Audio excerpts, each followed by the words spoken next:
Whether you like it or not, sticky spamming is a core aspect to the demoman experience. The damage output you can deal is a powerful tool at creating space and area denial. But if you're using the Scottish resistance, you can't sticky spam because of the longer arm time. Right? Oh really, now when I don't have any proper ammo?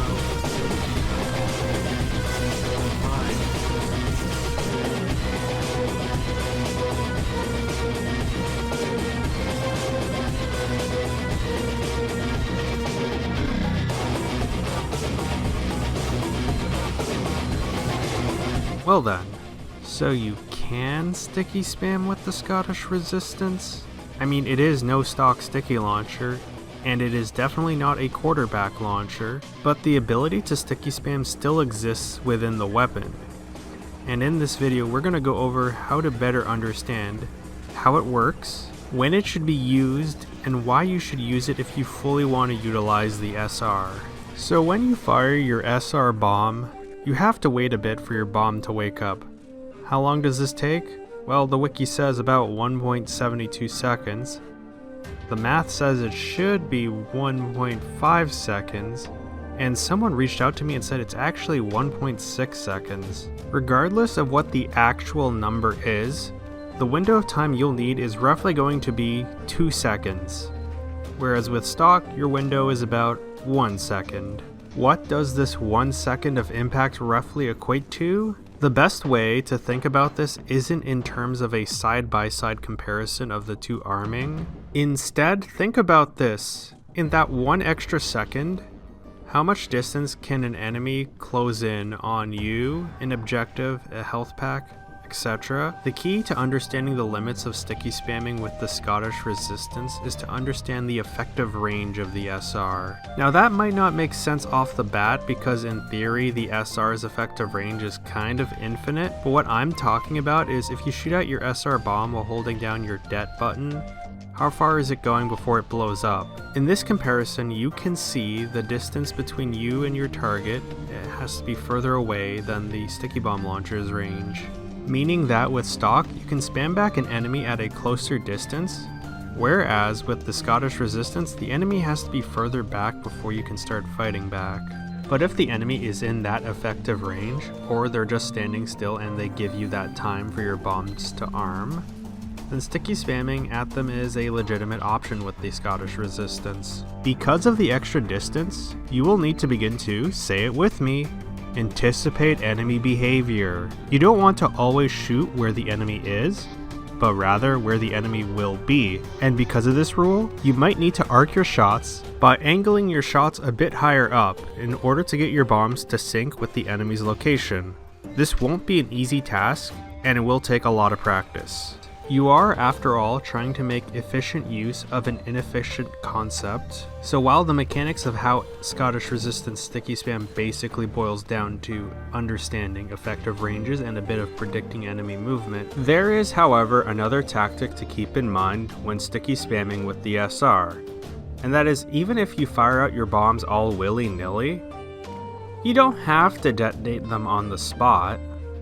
Think of these random assortment of bombs like preemptive sticky spam, or a preemptive sticky trap. I guess it is in a weird gray area, because when you think sticky trap, you think of something more purposeful like trapping a doorway or a health pack. But these random bombs don't really serve as clear of a purpose. They kinda just lay there. They kinda just wait for someone to just walk into them. I can demonstrate this right now with my... It is supposed to be a LEGO Scottish resistance, but making minifigure scale TF2 weapons isn't that easy, so it is going to look really huge, but that's normal. Just look at Soldier 76 gun from LEGO Overwatch when that was running. I'm kind of just randomly placing it there, and you know, maybe someone walks on this, maybe someone won't. Insert that one quote Lazy Purple used in that one video talking about how sticky bombs don't miss until you detonate them. Did he then do a follow-up video proceeding to downplay the Scottish resistance and not realize those rules apply here? Let's just not talk about that part, okay? The point is, when people say you can only use the Scottish resistance for structured sticky trapping, and that sticky spam and aggressive bomb placement is impossible or the right way of using the weapon, They're not exactly wrong, but they're not exactly right either. To really understand how all of this works, we gotta understand when to best use this. There are many situations where some Scottish resistance sticky spam could come in handy, like needing to bail out your friend after they retrieve an ancient artifact and are now being chased down by an ancient evil freed after thousands of years. But that is kind of a rare case, so let's talk about the more common ones now. I really want to stress this at the start. Remember, this is not your main tool. You still gotta prioritize setting up good sticky traps. But of your 14 bombs, you could dedicate about 8 to 12 of them for trapping, and then hold on to 2 to 6 for spam or random carpet bombing. Really depends on the situation though, but usually on offense, having more spam bombs is better than on defense. In general, you can use Scottish resistance sticky spam to well just apply or deny general pressure. Sometimes you gotta take the initiative and throw a couple bombs at the enemy. Being able to apply this kind of pressure on offense can help your team push up, and even on defense, it can be useful to do a bit of spam to pressure out an enemy out of a position you might not have properly trapped. Or maybe they're pushing or capturing an objective and you just need to get someone off of it and you don't have time to set up a proper trap. Maybe they're trying to spam out your team's sentry gun in a spot you didn't trap out yet. This is where the random carpets can help you. In the chaos of a battle, a random bomb lying on the ground or on a wall might come into play in said chaos. It doesn't hurt to have 1 or 2 random bombs just placed around where maybe a bunch of your teammates are playing in case someone tries to dive your team, and you can help out in killing that enemy.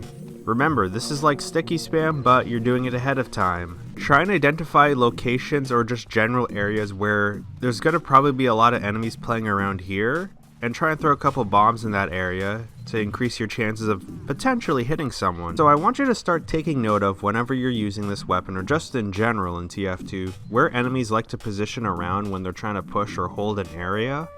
Because those are going to be the areas where you're just going to want to throw a couple of bombs, because in these situations, you might be able to deal some chip damage or get a lucky kill. The enemy might only be looking at you or your team and not at the bomb oddly placed on the wall or ground. Another specific case to really think about is cutting off retreating enemies when you don't have a trap set. If you see someone who's very clearly trying to get out of a bad jam, or the odds say that they're about to retreat, take note of all the ways they could get out, take note of which one is closest to them. Depending on where you're positioned, charge your shot appropriately and set your arc angle right, and fire a bomb not at where the enemy currently is, but where they will be in a few seconds, and get ready to det your bomb as soon as possible. Identifying retreating enemies and the retreat path is a habit you should get into just in general, as these will be situations that will help you get a better feel for travel times, and you can adjust over time to how you should be charging your bombs and where to aim them. Also keep note, this is where the distance rule plays a factor, because as the enemy gets further away from you, they begin to enter the SR's effective spam range. Even if they try and escape through a trapped doorway, and even if you could just det the trap to kill them, it is good to throw a spam bomb, because after you det that trap, you don't want to make that entrance super free for the enemy to walk in afterwards. So by at least having one bomb there is a mini deterrent. I mean, there's also the SR crits. I mean, it's not recommended, but if you find yourself in a situation where you're the only one who has to take in the SR crits, knowing the principles of sticky spamming with this weapon will help you at least try and do something competent. Also, hopefully your bombs don't bounce off your teammates. God, I love oh my god, it freaking bounced off our soldier. And don't forget what we talked about last time with primary weapons. If you run the SR with booties or base jumper, you're going to really need to learn and rely on a bit of sticky spam. I'd actually recommend those two loadouts if you really want to just force yourself to practice with this. Overall, you do have options on the table on how you can utilize the concept of SR sticky spam. From general pressure applying to quickly cutting off exits to the SR crits, when you put yourself in spots where the concept can work, over time, you will get a better feel for bomb timings, how much you should be charging them, launch angles. And yes, I know the stock sticky launcher better, but we're not here to talk about the stock sticky bomb launcher. But also, you might still be thinking, what's the point of all this? Why put in the effort utilizing a tactic that is going to be inferior to the alternatives? Why do any of this when it can be inefficient and seemingly go against the weapon's core identity? At the end of the day, you can just use the Scottish Resistance as a super strong multi-trapping sticky bomb launcher and you will be good. But I'm here to be great with the Scottish Resistance. And to be truly great, you have to be able to think beyond the strict structures of sticky trapping. There is an idea that people who are new to this weapon will make the mistake of trying to sticky spam with it and fail. And then they learn it's just for trapping.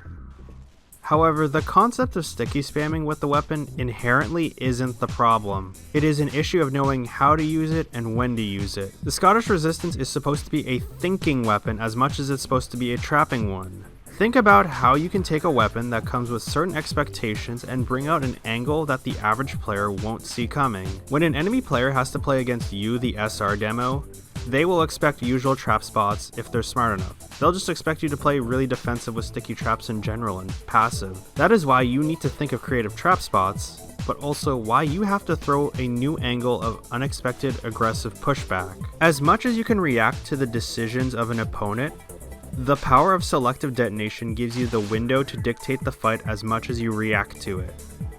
Maximize the power of selective detonation in general. Let's bring back what Lazy Purple said. Every bomb is their own trap. Stickies haven't missed until you detonate them. You basically have 14 shots that you can take at once, all independent from one another. Realistically, you might clump some together, but if you go for the sticky spam play, if you miss with one, the others won't det, and thus you haven't fully missed with the rest. With stock, you have 8 shots that are connected. Det one and the others will go off. Maybe some will hit by chance, but they might also miss when they could have stayed up and still had a chance to still hit. Combine these concepts. SR sticky spam can influence the enemy back into an SR sticky trap, and a sticky trap can be the setup into a spam bomb. You only gotta think ahead by 1 extra second, but when you begin to really anticipate your enemy's next moves, sticky spamming options unlock a whole new way of messing with the enemy. It will never be perfect, and maybe you could argue it could be made better through balance changes. Well, maybe we're not ready for that. The point is, don't fear sticky spam. See it as another tool or tactic in your playbook when using the Scottish Resistance. It might not be the best option, but it is still an option with its uses. And knowing when to utilize it will make you better than good with the Scottish Resistance. Well, hopefully this video was somewhat educational. If it was, be sure to like the video and subscribe for more Scottish Resistance content in the future. I also want to take this moment to thank you, the viewers, for helping me reach 1,000 subscribers a while back. Oh, you're back, Johnny Thunder, and did you finally find your half Zatuichi, and why is it transparent clear? What do you mean this isn't a half Zatuichi? Dude, we're a Team Fortress 2 channel with a leaning on Scottish Resistance content.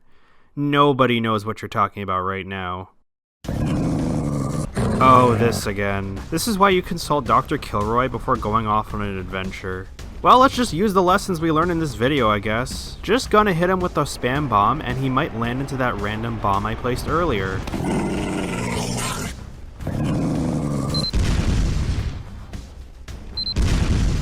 Another situation resolved through Scottish Resistance sticky spam. And he's still alive. You really couldn't have just shot him in the head earlier? I mean, if we improved the Contracker, you probably could have easily gotten the half Zatuichi by now. Speaking of which, improving the Contracker is one of the many easy-ish changes I'd make to Team Fortress 2. To see the other easy-ish changes I'd make to TF2, click on this video over here. We should probably clean up this mess now.